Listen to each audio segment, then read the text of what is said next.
At ang ating mema topic for the day ay eto ng kwento. Aminado itong sina Stel at Pablo ng SB19 na marami silang ipinagawa o enhancement sa mukha. Pabor ba kayo sa mga enhancement ng mga artista at singers, mga kapitbahay? Ayan, alamin na natin ang kanilang opinion. Jegs! Yes, Mama Ogs, hindi ka ba tinamaan sa mema natin ngayon? Ba't naman ako tatamaan? Ay, hindi ka ba nagpagawa? Wala akong pinagawa. Ayaw nga pala, nagpasira ka nga. Hoy! Grabe ka. Jess, ako yung chismaster Oh, naman dito. siya. Ito kasi kapitbahay natin ay may masasabi tungkol sa ating mema. Anong masasabi mo doon?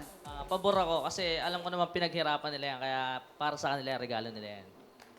Regalo daw sa sarili. Dyan naman, Tonton, ano naman ang sagot natin dyan? Mother, ano po ang masasabi ninyo sa mga nagpaparitoke daw po? Wala. Maganda yung talagang kung anong binigay sa iyo ng Diyos, yun na lang. Miss maganda ang natural na ganda.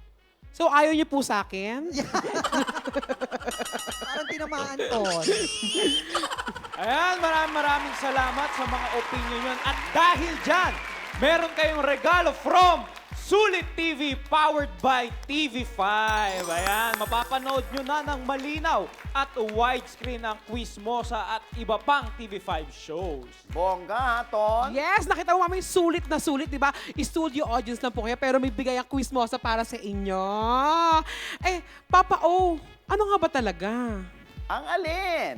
Yung opinion mo dyan. Siyempre, ito naman ang aking quiz motto o natutunan ko sa issue na ito, no? Since napakatagal ko na rito sa industriya, ngayon ay normal na lang ang magpa-enhance, no?